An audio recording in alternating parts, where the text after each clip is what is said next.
Геннадзь Маршын па прафесіі інжынер. Прайшоў шлях ад працоўнага да кіраўніка. Вінаградам пачаў займацца больш за 20 гадоў таму. Сёння яго угоддзямі можна ўразіць любога. Больш за 160 гатункаў. Класічныя, тэхнічныя, еўрапейскія, вінныя, якіх толькі няма. Сапраўдныя гурманы згодны на любую цану, каб паспрабаваць вінаград, які не сустрэнеш у крамах. Сярод іх і тыя, хто, уразіўшыся смакам, просіць падзяліцца саджанцамі і добрай парадай па вырошчванні культуры. Поделитесь советом для начинающих виноградарей. Ну, я дам один совет. Надо садить не новинки, как некоторые гоняются, да, которые реклама идет, а те сорта, которые уже проверены годами. Понимаете? Я начинал когда-то с Аркадии, с обыкновенной.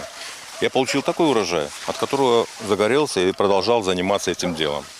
Поэтому советую брать такие сорта, как Аркадия, скажем, знаменитые.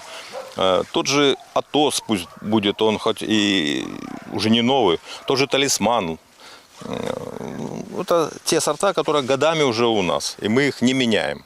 Устаць ні свет ні зара, каб дагледзець вінаград, ужо стала звычайнай справай, якая не выклікае стомленасці. З аднаго куста можна сабраць да 40 кілаграмаў ураджая, расказвае Геннадзь Маршын. А адна гронка можа важыць ад 1,5 кілаграмаў. Ёсць нават гатункі з ягадамі памерам са сліву. Сейчас немножечко отсветлю.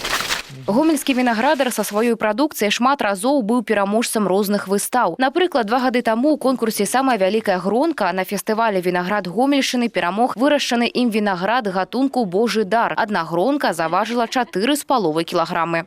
Климат подходит, земля у нас шикарная, что на суглинках, что на песках. Виноград себя показывает отлично. Вінаградства – гэта цэлы свет, які дорыць масу станоўчых эмоцый тым, хто не шкадуе сваёй працы і часу. Для вырошчвання вінаграда не абавязкова мець вялікія плошы зямлі, і на маленькім участку можна ўладкаваць вінаграднік са мноствам гатункаў і гібрыдаў. Галоўная захопленасць справай і працавітасць. Ганна Кустачова, Александр Чарнышевич, телерадиокампанія «Гомель».